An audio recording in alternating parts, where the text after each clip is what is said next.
बिस्मिल्लाहिर्रहमानिर्रहीम। अस्सलाम वालेकुम नज़ीर, आप देख रहे हैं न्यूज़ टुडे और मैं हूं इफ्तिखार। नज़ीर, एक बहुत बड़ी शख्सियत के बारे में एक इंकिशाफ सामने आया है। वो शख्सियत गद्दार थी और एक बहुत बड़े इदारे की बहुत बड़ी शख्सियत है। कौन है? शफी जान ने धमकी दी थी, धमकी के बाद निज़ाम डर गया है, बयान जो है वापस चला गया है। 27वीं आईनी तरमीम के अंदर सबसे अहम बात क्या है, ये चीज़ भी सामने आ गई है। लाहौर में नज़ीर इंसान सोज मनाजिर सामने आए हैं, ये वीडियो भी हम आपको दिखाएंगे। मरियम नवाज का लाहौर से क्या सफाया हो गया है, मरियम नवाज का खात्मा हो रहा है, इसके ऊपर भी बात करेंगे, डिटेल के साथ बात करेंगे, वीडियो मुकम्मल देखिएगा। नज़ीर, सबसे पहले लाहौर से कुछ इंसानियत सोज मनाजिर सामने आए हैं। वहां पर एक ट्रक जो है, वो ट्रक जो है ड्रिंक से भरा हुआ था, उसके ऊपर ड्रिंक्स लोड हुए थे। वो ट्रक गिरा, रिक्शे के ऊपर आकर गिरा, 4 लोग जो है मौके के ऊपर जो है जान की बाजी हार गए। और वहां पर कुछ इंसानियत सोज मनाजिर देखने को मिले। वहां पे लाशें रोड के ऊपर पड़ी हुई हैं और लोग जो है ड्रिंक्स के पैकेट उठा उठा कर वहां से भाग रहे हैं। किसी को कोई टेंशन ही नहीं कि 4 इंसान मर गए हैं। वहां पर भी लूट मार का सिलसिला जारी है। नज़ीर, जब हालात यहां पर आ जाएंगे, हम आपको ये वीडियो भी दिखाएंगे। नज़ीर, जब हालात यहां पर आ जाएंगे तो रियासतें, जब उसके अंदर अवाम ये करने लग जाती है तो फिर इसीलिए हमारे ऊपर जवाल आते हैं, इसीलिए हमारे ऊपर अताब आते हैं, इसलिए हम जो इतने बड़े मसाइब में गिरे हुए हैं। आप ये वीडियो मुलाहिजा करें। ये इस जाहिल कौम के हालात चेक करें। यहाँ पर 4 लोग मर गए हैं और ये लोग जो है ना बोतलें उठा के लेके जा रहे हैं। इनको जरा शर्म नहीं आ रही। यहाँ पर 4 लोग मर गए। ऐसी जाहिल कौम है, लानत भेजता है ऐसी कौम के ऊपर। ये चेक करें, लोग बोतलों के पेट उठा के लेके जा रहे हैं। ये यहाँ पर बेड रखे हुए हैं। ऐसे कमजोर लोग हैं कि 4 लोग मर गए हैं, किसी की जानें चली गई, लोग बोतलें उठा के लेके जा रहे हैं। यार, ये इस मुल्क को कौम ने घंटा तरक्की करनी है जब आपके लोग मर जाएं और आप यहाँ से बोतलें उठा के लेके जा रहे हैं। और यार शर्म कर लो कुछ, यार लोग मर गए यहाँ पे। यार नज़ीर, आपने ये वीडियो देखी, 4 इंसानी जानें ज़ाया हो गई हैं और हम जो है लूट मार कर रहे हैं। हमें यहाँ से इबरत लेनी चाहिए थी, यहाँ से जो हमें अफसोस होना चाहिए था। वीडियो बनाने वाला भी कहीं ना कहीं पर रो रहा है, वो चीख रहा है, चिल्ला रहा है कि 4 जनाजे यहाँ पर पड़े हैं और आप लोग जो है लूट मार कर रहे हैं। नज़ीर, ऐसे एक वाक़या जो पाकिस्तान में पहले भी रूनुमा हुआ, वहां पर उस इलाके का नेम मेरे जहन में नहीं आ रहा। एक टैंकर था, पेट्रोल से बड़ा टैंकर एक जगह उलट गया और वहां पे जो उस इलाके की लोग घर से बर्तन उठा के लाई और पेट्रोल भरने लग गई। उसके बाद जो कुछ हुआ हमने उससे भी इबरत हासिल नहीं की। यहां पर जो है मनाजिर क्या है, ट्रक गिरा, 4 इंसानी जानें ज़ाया हो गई और वहां पर लोग जो है ड्रिंक्स के पैकेट उठा उठा कर लूट मार करके चोरी करके वहां से भाग रहे हैं और उन्हें जरा भी इबरत हासिल नहीं हो रही। नज़ीर, ये बहुत अफसोसनाक वीडियो है, बहुत ही अफसोसनाक वीडियो है। नज़ीर, एक बहुत बड़ी शख्सियत के बारे में एक बहुत बड़ा इंकिशाफ किया गया है और ये इंकिशाफ करने वाले भी आम शख्सियत नहीं है। ये इंकिशाफ किया हफीजुल्लाह न्याजी ने, अजमल जामी के साथ उन्होंने इंकिशाफ किया है। और क्या इंकिशाफ किया है, हम आपको ये गुफ्तगू सुनाते हैं। काम तो देखो, जराइम पेशा बंदे के बारे में हमें आपने बार-बार जराइम पेशा क्या है? मुझे तो आर्मी चीफ से पाकिस्तान के 2 दफा सैंक्शन है, क्या मैं तो कहता हूं, मैं कहता हूं कि पाकिस्तान के जितने फौजी जनरल रहे हैं ना, उन्होंने पाकिस्तान के साथ अच्छा सलूक नहीं किया, लेकिन किसी को मैं प्लांटेड नहीं समझता। इनको मैं समझता हूं कि ये प्लांटेड। अब बहुत बड़ी स्टेटमेंट दे रहे हैं कमर जावेद बाजवा। आप तो नौजवान हैं, आपने प्लांटेड जर्नल करार दे रहे हैं। आपने तो 70 साल 100 साल और जिंदा रहना है ना, तो ये बात मेरी उसको याद रखें। प्लांटेड बाय हूं? मैं अमेरिकियों का CIA का आदमी था। For what? पाकिस्तान को तबाह करने के लिए, जिस मुकाम पे पहुंचा के गया पाकिस्तान का, आपने क्या ख्याल मुल्क इससे निकल सकता है? ये बड़ी खौफनाक स्टेटमेंट आप दे रहे हैं। नहीं तो उसने बहुत ऑर्गेनाइज क्राइम किए हुए पाकिस्तान के खिलाफ। इंस्टेंस 5 अगस्त 2019 को कश्मीर दे दें आप और मुझसे आप पूछे कि फॉर इंस्टेंस, और फिर लोगों को बुला के कहें, फौजी जनरलों को भी अलहदा और जर्नलिस्ट को अलहदा कहें कि पाकिस्तान के टैंकों में तेल नहीं है। उस मुल्क को कह रहे हैं जिसके पास 150 पॉइंट 200 न्यूक्लियर बम है, जिसके पास टेक्निकल न्यूक्लियर वेपन्स हैं, जिसके पास ऐसे ऐसे मिसाइल हैं कि पूरी दुनिया को तबाह कर सकता है अमेरिका समेत। आप उस मुल्क को बता रहे हैं कि उसके पास तेल नहीं है।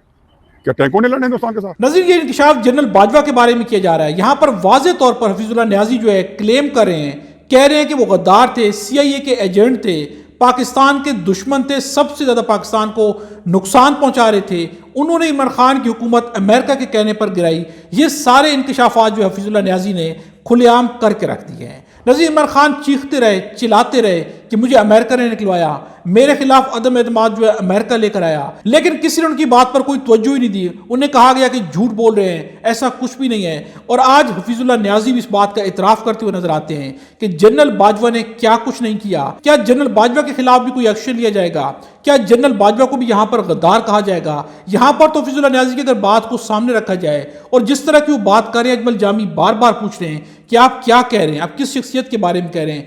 اتنی بڑی شخصیت کے بارے میں یہاں پر جو ہے حفیظ اللہ نیازی نے اس قدر زیادہ سنگین الزامات لگائے ہیں, اور حفیظ اللہ نیازی جانتے ہیں کہ اتنی بڑی شخصیت کے بارے میں پاکستان کے اندر کیا بات کی جا سکتی یا نہیں کی جا سکتی. اس کے باوجود جو ہے ان کا کہنا ہے کہ جو بات میں کر رہا ہوں یہ ساری بات سچ ہے. ناظرین, شفیع جان نے کل دھمکی لگائی, انہوں نے دھمکی لگائی کہ ہمارے بارے میں کہا گیا ہے, ادارے کی جانب سے ایک بندہ پیغام لے کر آیا, منیف فاروق کے بارے میں کہا, اس نے کہا کہ ایسی کی تیسی. تو ہم بھی جواب میں کہتے ہیں کہ اگر ہمارے مینڈیٹ کی طرف دیکھا گیا تو آپ کی بھی ایسی کی تیسی. اس بیان کے بعد منیف فاروق کا ایک اور بیان جو ہے سامنے آ گیا ہے. اس میں منیف فاروق کا کہنا ہے کہ میں نے پیغام نہیں کہا تھا, یہ کسی کا پیغام نہیں تھا بلکہ یہ ایک خبر تھی جو میں نے خبر دی تھی. آپ اس کو پیغام سمجھ لیں تو آپ کی مرضی ہے, لیکن یہ خبر تھی.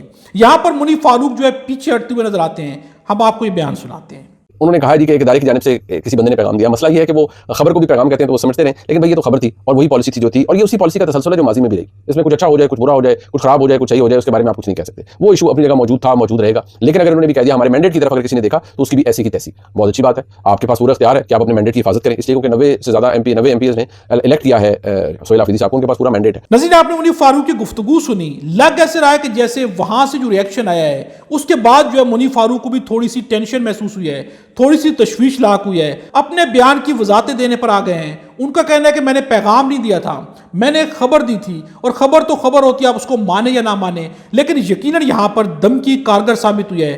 دھمکی کی وجہ سے منیف فاروق کے بیان کے اندر بڑی تبدیلی آتی ہوئی نظر آتی ہے. ناظرین, جس طرح کا رویہ سہیل آفریدی کی جانب سے اور ان کی ٹیم کی جانب سے اختیار کیا گیا ہے, اس کے بعد یقیناً نظام لرز رہا ہے. نظام کے اوپر بہت زیادہ پریشر ہے, کیونکہ اس سے پہلے 3 سال کے اندر نظام نے نہیں دیکھا کہ کوئی ان کے سامنے آ کر کھڑا ہوا ہو اور اس قدر زیادہ جارحیت سے کھڑا ہوا ہو اور وہ حکومت کا حصہ ہو. یعنی کہ حکومت کا کوئی بندہ ان کے سامنے آ کر اس طرح کھڑا نہیں ہوا جس نے اس قدر زیادہ جارحیت دکھائی ہو کہ یہاں سے دھمکی جاتی ہے تو جواب میں وہاں سے بڑھ کے دھمکی لگا دی جاتی ہے. سہیل آفریدی نے نظام کو اگر کہا جائے کہ ایک قدم پیچھے ہٹنے پہ مجبور کر دیا ہے تو یہ مبالغہ آرائی نہیں ہوگی, کیونکہ منیف فاروق جو ہے ایک کے بعد دوسرا بیان داغ دیتے ہیں. یہاں پر تو منیف فاروق کو اس بیان کے بدلے میں ایک اور بیان جو ہے داغنا چاہیے تھا, ایک اور دھمکی لگانی چاہیے تھی, لیکن منیف فاروق اپنی دھمکی سے پیچھے ہٹ گئے ہیں. یقیناً یہاں پر جو اس دھمکی کا خوف ہے جس کی وجہ سے منیف فاروق نئی دھمکی نہیں لے کر آئے بلکہ اپنی پہلی دھمکی کی بھی وضاحتیں دینا جو ہے شروع ہو چکے ہیں.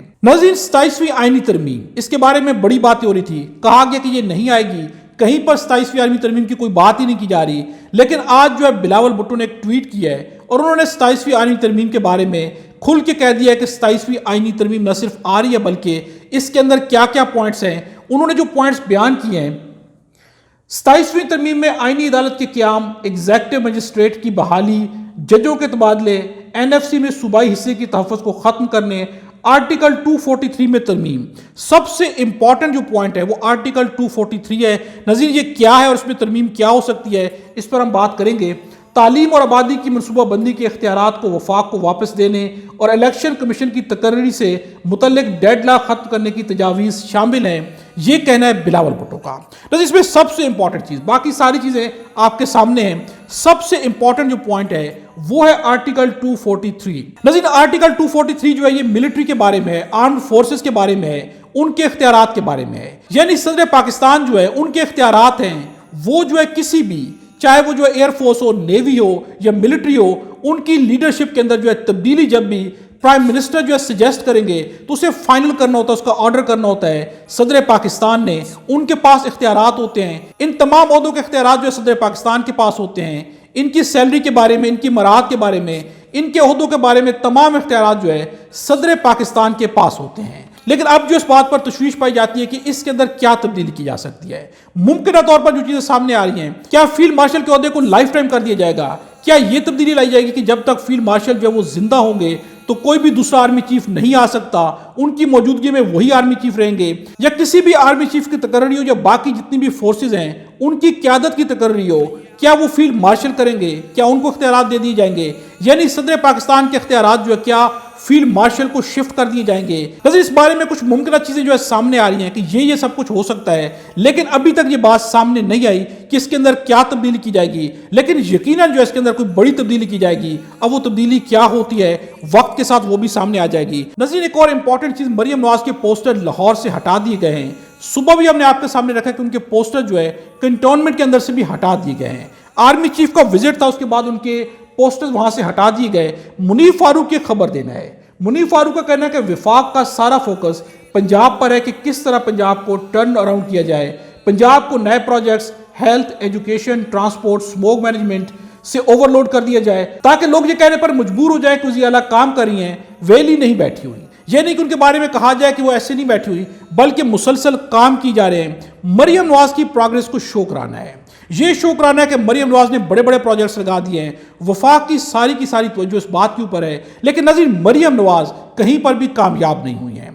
जिस तरह से मरियम नवाज के पोस्टर हटाए जा रहे हैं, उनके पोस्टर का लाहौर से सफाया किया जा रहा है, उससे बात वाज़ेह हो रही है कि मरियम नवाज जो है कहीं पर जो है वो दिल से उतर गई हैं। यानी कि उनके बारे में जो तासुरात कहीं पर पाए जाते थे, उन तासुरात के अंदर बहुत बड़ी तब्दीली आ गई है। नज़ीर इसके बारे में शहजाद अकबर ने भी कहा, इसके बारे में कंटोनमेंट बोर्ड के अंदर से एक वीडियो भी सामने आई है, जिसके अंदर वहां पर खड़े शख्स ने कहा है कि कल तक यहां पर हर पोल के ऊपर 2-2, 3-3 जो है मरियम नवाज के बैनर्स लगे थे, लेकिन आज जो है एक भी यहां पर नहीं है। सबको यहां से उखाड़ दिया गया है, सबको यहां से हटा दिया गया है। यानी कि मरियम नवाज का चेहरा शायद अब जो है नापसंदीदा चेहरा बनता जा रहा है। उनका यह कहना है, या मरियम नवाज का जो है लाहौर से सफाया का मतलब क्या हो सकता है, इसके अलावा कोई दूसरा मतलब हो नहीं सकता कि मरियम नवाज की जो भी वैल्यू थी उस हैसियत में काफी वाज़ेह कमी आ चुकी है। नज़ीर आज की वीडियो के बारे में कमेंट्स में अपनी राय का इजहार जरूर कीजिएगा। खुदा हम सबको और हमारे वतन पाकिस्तान को अपनी ज़ुबान में रखे।